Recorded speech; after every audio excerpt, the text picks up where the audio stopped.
विष्णु पुराण में लिखा है, मंदिर में किसी का दिया रखा मिल जाए, तुम डब्बी में बत्ती लेकर आ गई और बत्ती को लेकर रखे हुए दिए में तुम जला के सिर पे पल्लू वल्लू लेके सती सावित्री जैसी बड़े प्रेम से पूजन कर पुरा के पहुंच जाए और सोचे मैं तो खूब दीपदान करी, मैंने तो खूब दिया जलाया, मैंने तो भगवान को खूब दिया जलाया। भैया कौन सी पुराण में लिखा है कि तुमको पुण्य मिल गया?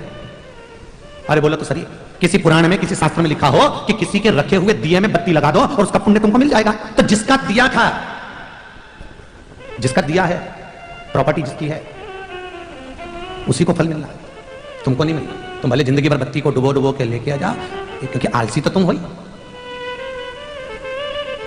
आलसी तो तुम हो।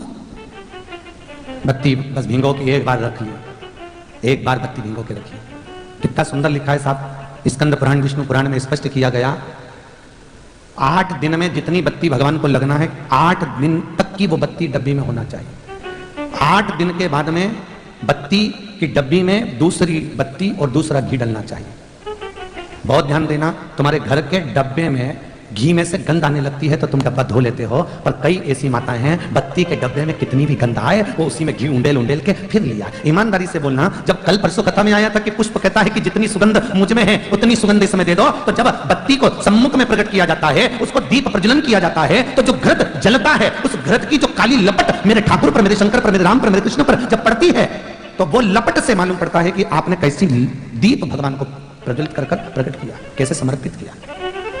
एक एक महीने का डिब्बा लोगों का तैयार बैठा है और सोच रहे हैं कि हमें पुण्य मिल जाएगा, तो कौन से खाते में लिखाएगा ये तो बता दो। हरिओ जोधपुर वाली जी हो, बहुत प्रेम से बोलो, कई गलतियां आप अपनी जिंदगी में करती आई, उस गलती को सुधारने के लिए यीशु पुराण गलती को संवारना है। इतनी बड़ी डब्बा भर कर रख लिया, बस उसी को रोज डलिया में पड़ा रहे, उसी को लगा ले, उसी में और घी डाल दे, और बत्ती डाल दे, फिर लगा दे, फिर बत्ती घी डाल दे, फिर लगा दे, फिर बत्ती घी डाल दे, फिर लगा दे। सिकरत नहीं।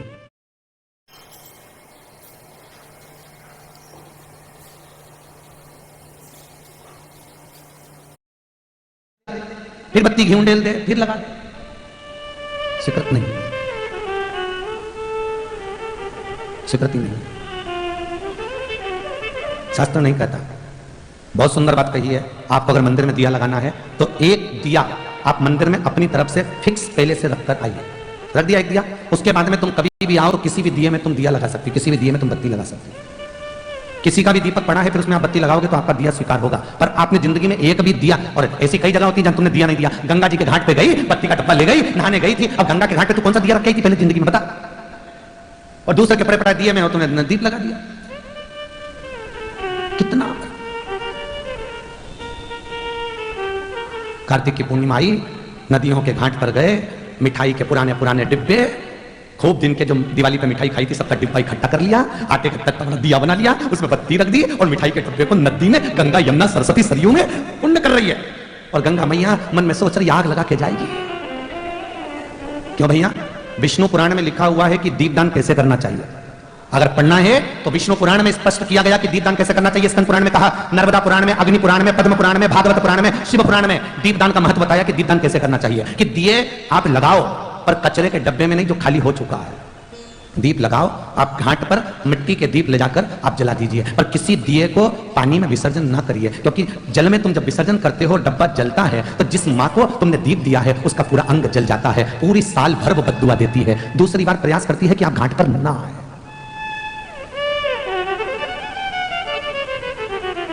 दीपदान घाट पर होता है, इसलिए लिखा है कि स्पष्ट कौन से महाराज ने कहा तुमको कि नदी में दीपदान करो, यहाँ कहा है घाट पर दीपदान करो।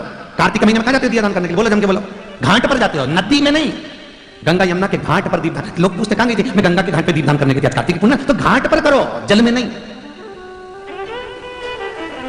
तुलसी का पौधा है और दिया लेके बैठ गई और उतार के और तुलसी के कुंडे में रखी आई। अब तुलसी मैया पवन देवता से कह रही हवा चलाओ, आग लगा देगी मुझमें, हवा चलाओ।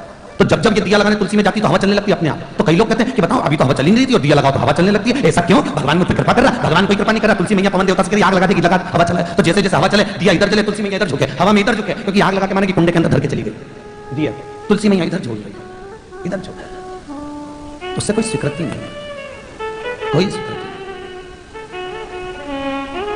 और एक करता है उसके देखा दूसरा, दूसरे ने करा तीसरा, तीसरे ने करा चौथा, सब वही की वही रीति को अपनाते हैं। पर शास्त्र कहता है भैया थोड़ा सा बचिए, भगवान को पाने के बहुत तरीके हैं, उसको पाने का एक नियम बनाइए। हम गलतियों को संभालें, हम गलतियों को सुधारे, भगवान मिल जाएगा। कितना सुंदर कहा, मंदिर में दो अगरबत्ती भले मत लगाओ, किसी मंदिर में दीप भले मत जलाओ, पर निवेदन है किसी के चेहरे पर अगर प्रसन्नता लाकर खड़ी कर दी तो वो दिया जलाना और अगरबत्ती लगाने से बड़ा होगा। किसी को खुश रख दो, प्रसन्न भाव